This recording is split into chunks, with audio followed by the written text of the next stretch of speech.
Assalamualaikum warahmatullahi wabarakatuh. Bagaimana kabarnya teman-teman? Hari ini kita akan membahas beberapa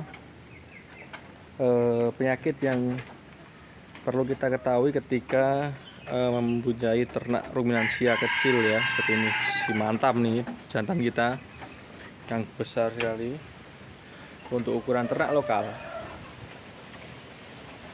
Nah, ini biasanya matanya sakit gitu ya, berair gara-gara ketika saya meninggalkan rumah pas kerja di luar kota itu, yang ngasih makan, karena memang bukan bekerja ya, semua bisa hanya saudara, itu biasanya asal dituang ke muka-mukanya sehingga mukanya dan matanya kena pakan. Karena pakannya relatif kering maka dia iritasi, biasanya seperti itu.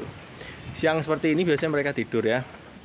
Penyakit utama yang menjadi dicermati oleh peternak pertama adalah mata ya. Ternak baru biasanya ketika masuk ke kandang itu matanya bermasalah, berair.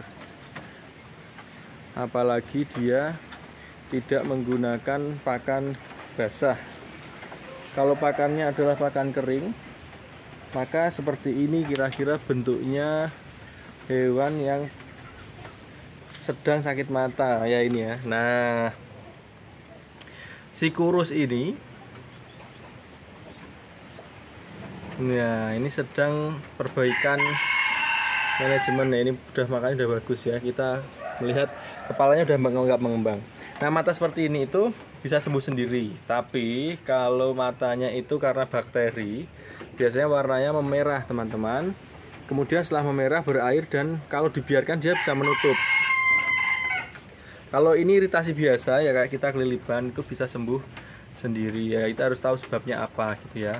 Dan kalau mata merah yang bakteri itu menular, maka kita harus kasih antibiotik, biasanya dikasih super tetra ke matanya atau disuntik injek ke tubuhnya. Tapi kalau kayak gini itu dia tidak usah diapa-apain, asal dibersihkan dia akan sembuh sendiri.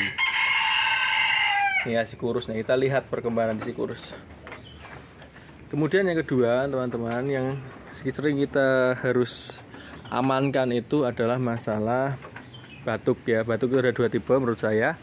Ada yang batuk karena ya cuaca atau iklim atau perubahan adaptasi. Ada juga batuk yang karena bakteri lagi ya. Nah, biasanya kalau yang karena bakteri, karena amonia atau apa itu lebih bahaya karena menyerang paru-paru. Nah, paru-paru itu kalau dibiarkan dia bisa busuk, paru-parunya bisa rusak dan menimbulkan kematian ya. Tanda-tandanya dia nafasnya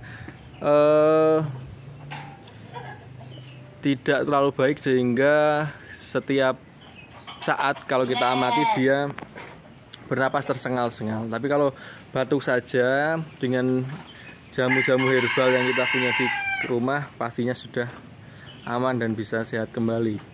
Kalau memang karena perubahan cuaca, karena mungkin kehujanan atau yang lain. Tapi kalau yang karena perusakan paru-paru atau pneumonia, maka dia harus disembuhkan secara baik gitu. Yang kedua itu ya, ketiga cacingan seperti biasa. Ini adalah suspek bekas cacingan juga. Jadi, walaupun sudah mulai membaik ya, ini ekornya udah mulai berisi. Cacingan itu atau masalah lambung atau usus itu biasanya ditunjukkan dengan kepala mengembang, bulunya tidak bisa biasa seperti yang lain. Itu bulunya tidak halus ya. Ini tidak halus karena memang dicukur. Tapi kalau di aslinya dia tidak halus dan tidak mengkilat. Jadi dia terlihat kusam itu. Jadi makanya banyak, cuman nggak jadi daging, dia kurus pastinya. Itu tanda-tanda indikasi cacingan. Maka kita harus memberikan obat cacing. Yang berikutnya itu adalah penyakit parasit luar ya, yang banyak kita temukan di ternak yang baru datang atau yang kita miliki. Contoh ini dulu waktu datang dia kena gudik atau skabies ya, itu telinganya, tapi udah rontok setelah kita treatment dengan obat ivermectin yang mengandung ivermectin ya. Dia rontok sendiri, nanti dia akan tumbuh itu bulu telinganya. Namanya penyakit skabies atau gudik teman-teman. Itu gampang dimandikan, dicuci dia, kemudian disuntik sekali ya kan. Kita lihat 2 minggu depan kalau sudah bagus, sudah rontok, maka tidak perlu suntik kembali. Cuman kalau membandel karena dia memang terlalu banyak, maka pada hari kedua minggu itu kita harus suntik kembali. Ini wajahnya masih kelihatan wajah anak-anak ya, belum wajah dewasa karena memang belum well. Ini sih mantap ini. Oke, itu udah di 4 atau 5 tadi ya. Berikutnya adalah diare ya. Nah, diare itu ada beberapa sebab juga. Yang pertama bisa karena perut tidak terbiasa makan makanan tersebut. Nah, itu dikasih obat tradisional seperti daun jambu biji gitu-gitu selesai, diapet gitu selesai. Tapi kalau dia diare karena bakteri lagi atau mikroba atau mikroorganisme yang patogen atau yang buruk, maka dia harus dikasih antibiotik ya. Bisa oral biasanya. Kita bisa kasih kaplet, bolus atau bentuk oral yang lain. Ya, yang penting dia bentuknya antibiotik sehingga dia bisa menyetop diarenya.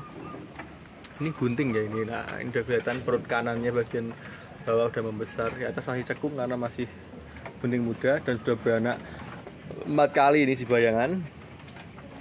Belum sempat kita cukur ya si bayangan ini. Minumnya habis, nanti kita isi lagi. Ini adalah induknya si odong-odong, teman-teman.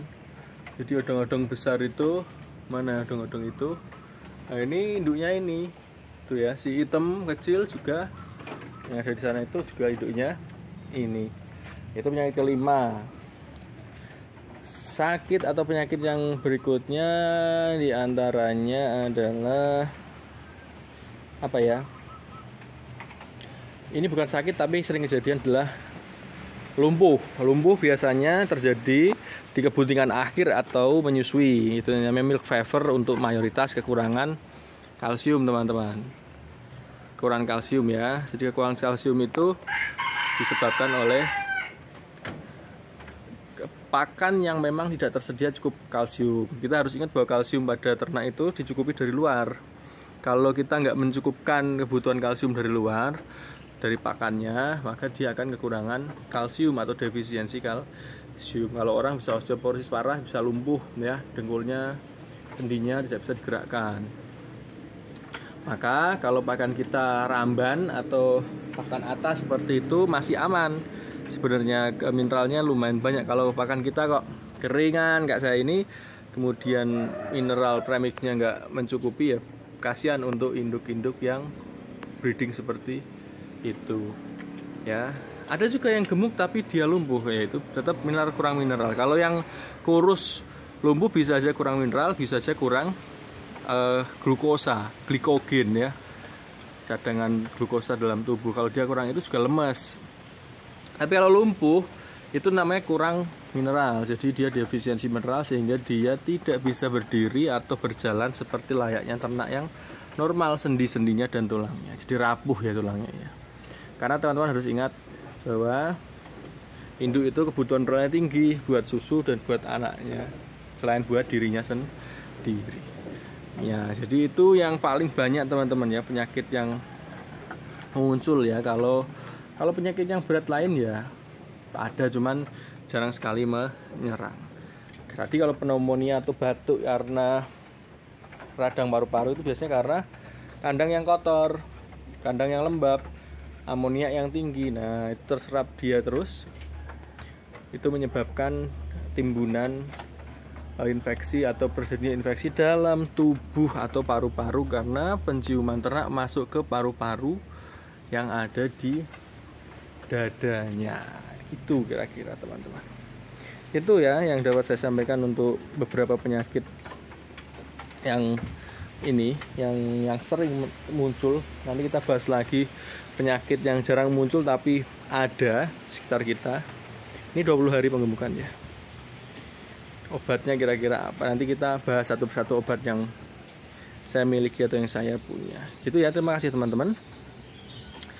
Semoga memberikan sedikit manfaat kepada kita untuk selalu belajar ke depannya.